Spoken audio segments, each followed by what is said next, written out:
شہادت حضرت عباس علمدار وفادار۔ اب وہ وقت آ گیا کہ امام علی مقام کے علمدار حضرت عباس بن علی امام پاک سے میدان جنگ میں جانے کی اجازت طلب کر رہے ہیں اور عرض کرتے ہیں کہ بھائی جان، پیارے بھائی بھانجے تو بھوکے پیاسے جام شہادت نوش کر گئے، مگر اب ننھے ننھے شیرخوار بچوں کا پیاس سے تڑپنا اور ان کا بلکنا مجھ سے نہیں دیکھا جاتا۔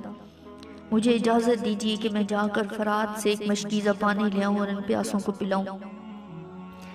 امام علی مقام کی آنکھیں اشکبار ہو گئیں اور فرمایا، بھائی عباس، تم ہی تو میرے علم بردار ہو، اگر تم پانی لانے میں شہید ہو گئے تو میرا علم کون اٹھائے گا اور میرے زخم دل پر مرہم کون لگائے گا؟ حضرت عباس نے عرض کیا، میری جان آپ پر قربان، مجھے پانی لانے کی اجازت ضرور دیجیے کہ اب ننھے بچوں کی تکلیف میری قوت برداشت سے باہر ہے۔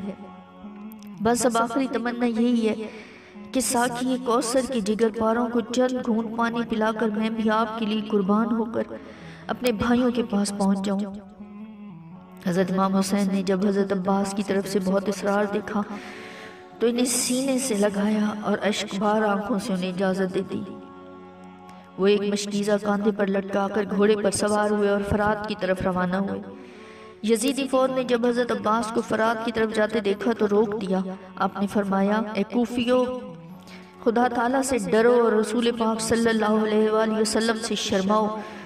افسوس صد افسوس کہ تم لوگوں نے بے شمار خطوط بھیج کر نواز رسول کو بلایا، اور جب اس سفر کی مشقتیں اٹھا کر تمہاری زمین پر جلوہ افروز ہوئے تو ان کے ساتھ بے وفائی کی، دشمنوں سے مل کر ان کے تمام رفقا اور عزیز و قارب کو شہید کر دیا، چھوٹے چھوٹے بچوں کو ایک ایک بوند پانی کے لیے ترسا رہے ہو۔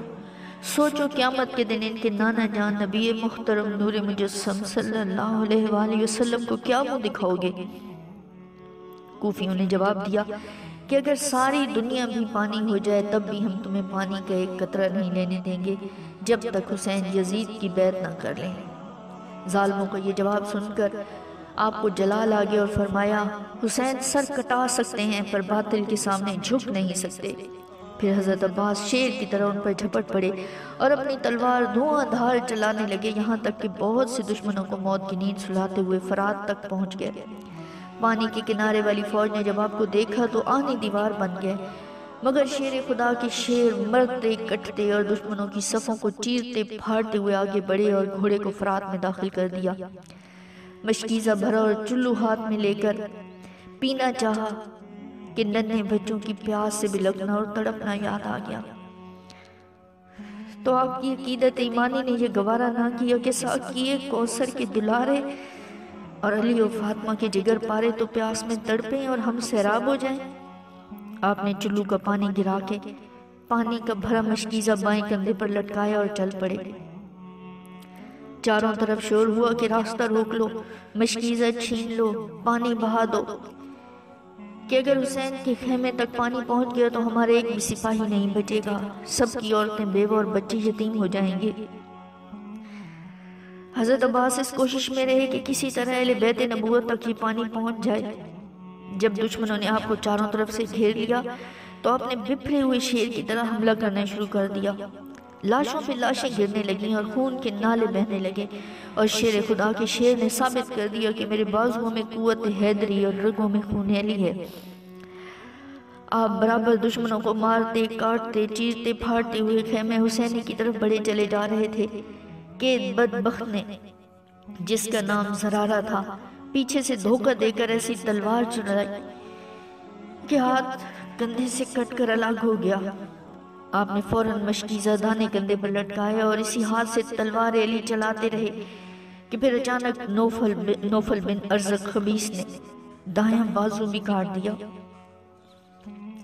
آپ نے مشکیزہ دانتوں میں پکڑ لیا، مگر مشکیزہ خیمہ حسینی تک پہنچنا شاید اللہ کو منظور نہیں تھا۔